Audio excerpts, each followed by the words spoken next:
Side खबरों के लिए सब्सक्राइब करें फ्लेम मीडिया और उसके बाद बेल आइकन को प्रेस करें ताकि सबसे पहले आपको मिले एक्सक्लूसिव खबरें।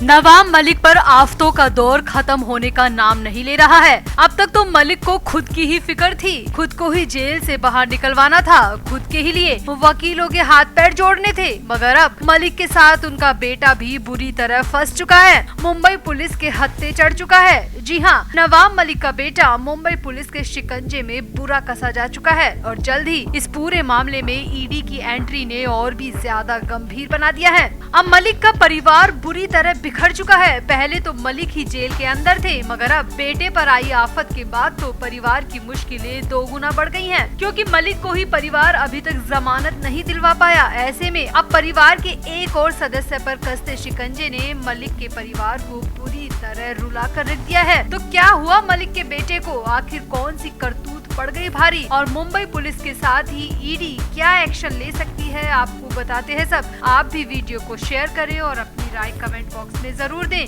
तो अपराध के मामले में मलिक की करतूतें अभी तक खत्म नहीं हो रही थी कि अब मलिक का बेटा भी बुरी तरह फंस चुका है। खबर है कि मलिक के बेटे के खिलाफ मुंबई पुलिस ने धमकाने और इरादतन किसी की जान को नुकसान पहुंचाने का केस दर्ज किया है। लगता है नवाब मलिक के बेटे की अकड़ अभी तक गई नहीं है। पिता की कुर्सी चली गई, राजनीतिक करियर दांव पर है, ईडी के शिकंजे में कसे हुए हैं, पिछले 9 महीने से जेल में है और इधर मलिक का बेटा अभी तक उसी गुमान में है, उसी रुतबे में है और उसी घमंड में चूर मलिक के बेटे ने किसी व्यक्ति को धमकाया है, उसे जान से मारने की धमकी दी है, जिसके बाद मुंबई पुलिस हरकत में आ गई है। तो अपने कारावास काल में अस्पताल में भर्ती महाविकास अघाड़ी के पूर्व मंत्री नवाब मलिक के बेटे की करतूत उजागर हुई है। मलिक के बेटे के खिलाफ धमकी देने के गंभीर आरोप हैं। सूत्रों की माने तो मलिक के बेटे के अवैध निर्माण की शिकायत करने वाले को मलिक के बेटे ने धमकाया है। जी हाँ, मलिक का बेटा किसी तरह का अवैध निर्माण का काम कर रहा था और जिस व्यक्ति ने मलिक के बेटे की शिकायत की, मलिक के बेटे ने उसे ही धमकाना शुरू कर दिया, मुंबई से बाहर फेंकने की और जिंदगी खत्म करने की धमकी दी है। ऐसी खबरें आ रही हैं। इस पूरे मामले की शिकायत कुर्ला पुलिस थाने में की गई है। शिकायतकर्ता ने सबूतों के साथ मलिक के बेटे के खिलाफ कुर्ला थाने में केस दर्ज कराया है। शिकायतकर्ता ने पहले तो पुलिस के सामने अवैध निर्माण के सबूत दिए और फिर फोन के जरिए धमकी देने के सबूत भी पुलिस के सामने रखे, जिसके बाद माना जा रहा है कि नवाब मलिक का बेटा जल्द ही पुलिस की गिरफ्त में हो सकता है। मलिक खुद तो जेल में है ही, अब बेटा भी जेल में जाने की सारी करतूतें कर चुका है और जल्द ही गिरफ्तारी होनी पक्की मानी जा रही है। नवाब मलिक के जिस बेटे पर आरोप है उसका नाम मोहम्मद इकबाल मोहम्मद इस्लाम मलिक बताया जा रहा है। उसके अवैध निर्माण के खिलाफ घाटकोपर निवासी विनोद सोनकामले ने मुंबई मनपा के एल वार्ड में शिकायत की थी। इस शिकायत के बाद नवाब मलिक के बेटे का गुस्सा 7वें आसमान पर पहुंच गया और उसने पहले तो फोन करके विनोद सोनकामले को धमकाया और फिर विनोद सोनकामले को उसी के दफ्तर में जाकर जान से मारने की और मुंबई से बाहर फेंकने की धमकी दी। अब फोन पर मिली धमकी के बाद तो पीड़ित ने एक्शन नहीं लिया, मगर जब मलिक का बेटा पीड़ित के दफ्तर तक पहुंच गया तो इसके बाद घबराए विनोद सोनकामले ने कुर्ला पुलिस थाने में जाकर पूरे मामले की शिकायत दर्ज कराई है। अब ये मामला काफी आगे निकल चुका है। पहले तो कुर्ला पुलिस तक ही जांच सीमित थी, मगर अब सामने आ रहा है कि अवैध निर्माण बड़े स्तर पर हो रहा था और जहाँ पर निर्माण का काम चल रहा था वहाँ पर मोटी रकम भी खर्च की गई है। अब ये रकम का आंकड़ा काफी आगे जा रहा है, जिसके बाद कुर्ला पुलिस ने ईडी दफ्तर में इस केस को लेकर संपर्क किया है और अवैध निर्माण में लगे पूरे पैसे की जानकारी ईडी की टीम को दी है। अब माना जा रहा है कि ईडी भी इस पूरे मामले में एक्शन ले सकती है, क्योंकि ये तो सबको पता है कि मलिक खुद मनी लॉन्ड्रिंग में फंसे हुए हैं और मलिक की पत्नी और दूसरे बेटे पर भी ईडी की जांच चल रही है। शक है कि वो मलिक के सारे काले कारनामों से वाकिफ थे और वो भी अवैधानिक काम में शामिल थे। लिहाजा अब शक है कि मलिक का ये बेटा भी हो सकता है कि मलिक के मनी लॉन्ड्रिंग में शामिल रहा हो और हो तो ये भी सकता है कि मनी लॉन्ड्रिंग के जरिए आए पैसे से ही वहाँ पर निर्माण का काम चल रहा था, वो भी अवैध तरीके से।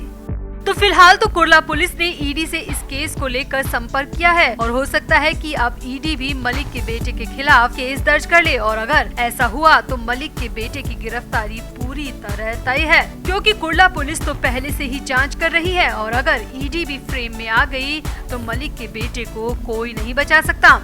तो आपका मलिक के बेटे की करतूत पर क्या कहना है? क्या धमकाने के मामले में मलिक के बेटे की गिरफ्तारी होनी चाहिए? आप भी अपनी राय कमेंट बॉक्स में जरूर दें और वीडियो को भी शेयर करें। तो कहते हैं ना, जब सीधी उंगली से घी ना निकले तो उंगली को जरा सा टेढ़ा करना पड़ता है और नवाब मलिक के लिए ईडी अब अपनी उंगली ही नहीं बल्कि पूरी की पूरी जांच की प्रोसेस ही टेढ़ी करने जा रही है, जिसके बाद नवाब मलिक अपने आप लाइन में आ जाएंगे और बार बार जो जेल जाने से बचने के लिए अपनी सेहत का विक्टिम कार्ड कोर्ट में खेल रहे हैं उसे बंद करने को मजबूर हो जाएंगे। ईडी के इस एक्शन को मलिक के खिलाफ अब तक का सबसे बड़ा एक्शन माना जा रहा है। तो हुआ क्या है आपको बताते हैं। दरअसल में खबर है कि नवाब मलिक और उनके परिवार के अलावा मलिक की कई सारी प्रॉपर्टी रिश्तेदारों के नाम थी, मगर उन सभी प्रॉपर्टी के मालिक खुद नवाब मलिक ही हैं और अब ईडी उन सभी प्रॉपर्टी को सीज करने जा रही है और ये संपत्ति कोई 2-4 एकड़ की नहीं है बल्कि 147 एकड़ है। इसके अलावा अलग अलग जगहों पर मुंबई में 5 फ्लैट भी ईडी सीज करने जा रही है। इसकी परमिशन अब ईडी को मिल चुकी है। अब ईडी अपनी लीगल टीम से बात कर रही है, जिसके बाद बहुत जल्द नवाब मलिक की छिपी हुई रहस्यमय सारी प्रॉपर्टी ईडी के कब्जे में आ जाएगी। तो इसी खबर के साथ माना जा रहा है कि राष्ट्रीय कांग्रेस पार्टी यानी कि एनसीपी के नेता और महाराष्ट्र के पूर्व कैबिनेट मंत्री नवाब मलिक पर अब संकट ज्यादा गहरा गया है, क्योंकि अब प्रवर्तन निदेशालय को मनी लॉन्ड्रिंग के मामले में नवाब मलिक की संपत्ति जब्त करने की आधिकारिक अनुमति मिल चुकी है। जानकारी के मुताबिक ईडी मुंबई के कुर्ला स्थित गोवा वाला परिसर और कुर्ला पश्चिम में 3 फ्लैट जब्त करने वाली है। वहीं बांद्रा पश्चिम में 2 फ्लैट नवाब मलिक के परिवार के सदस्यों के नाम पर है, उन्हें भी ईडी अपने कब्जे में लेने जा रही है। इसके अलावा महाराष्ट्र के उस्मानाबाद जिले में 147 एकड़ एग्रीकल्चर लैंड भी नवाब मलिक के पास है, उसे भी ईडी अब अपने कब्जे में ले लेगी। नवाब मलिक मूल रूप से उत्तर प्रदेश के रहने वाले हैं और महाराष्ट्र में एग्रीकल्चर लैंड अपने नाम कर रखी है, वो भी करीब 150 एकड़। तो मलिक की ये जमीन भी अब जब्त होने जा रही है। ईडी सूत्रों की माने तो नवाब मलिक पर आरोप है कि इन संपत्तियों को मनी लॉन्ड्रिंग के जरिए आए मोटे पैसे से बनाया गया है, इसीलिए जांच के लिए इन सभी संपत्तियों को अब ईडी को सीज करने की परमिशन मिल चुकी है। वैसे भी पिछले दिनों खबर आ रही थी कि नवाब मलिक का सारा पैसा खत्म हो गया है और उनका परिवार कंगाली के दौर से गुजर रहा है।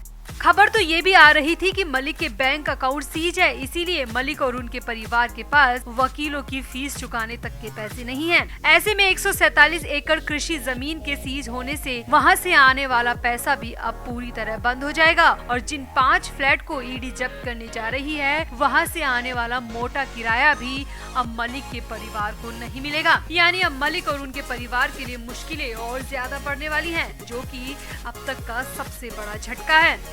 सूत्रों की माने तो ईडी को मलिक की इन संपत्तियों को जब्त करने की परमिशन अब तक नहीं मिली थी, मगर अब ईडी को परमिशन मिल गई है। अब बस ईडी की टीम अपनी लीगल टीम से सलाह मशविरा कर रही है। इसके बाद बहुत जल्द मलिक के 5 फ्लैट समेत करीब 150 एकड़ जमीन को जब्त कर लिया जाएगा। अब मलिक वैसे तो जेल जाने को तैयार नहीं है, सीधी तरह तो मलिक जेल में शिफ्ट होने को तैयार नहीं है। तो हो सकता है कि ईडी के इस एक्शन के बाद नवाब मलिक कोर्ट में अपनी मेडिकल कंडीशन का बहाना बनाना अब बंद कर दे और जेल जाने को तैयार हो जाए। अब तक मलिक ने जांच एजेंसियों को हमेशा हल्के में लिया है। पहले नवाब मलिक एनसीबी पर आरोप प्रत्यारोप करते रहे। पिछले साल अक्टूबर में आर्यन खान ड्रग केस के बाद तो मलिक ने एनसीबी के खिलाफ सरेआम बहुत कुछ कहा था और जब खुद की गिरफ्तारी हुई तो मलिक ईडी के खिलाफ गरियाने लग गए। मलिक ने ईडी पर राजनीतिक बदला लेने वाली एजेंसी तक कह दिया, मगर अब मलिक के हाथ से धीरे धीरे सब कुछ चला जाता जा रहा है। उनकी जिंदगी तो जेल की सलाखों के पीछे कटेगी, इसका इंतजाम ईडी ने कर रखा है। और जिस प्रॉपर्टी के दम पर मलिक खुद को मुंबई का नवाब समझते थे, वो भी अब हाथ से फिसलने वाली है। तो मलिक के साथ ईडी जो भी कर रही है उस पर आपकी क्या राय है, आप भी कमेंट बॉक्स में जरूर बताएं और वीडियो को भी शेयर करें।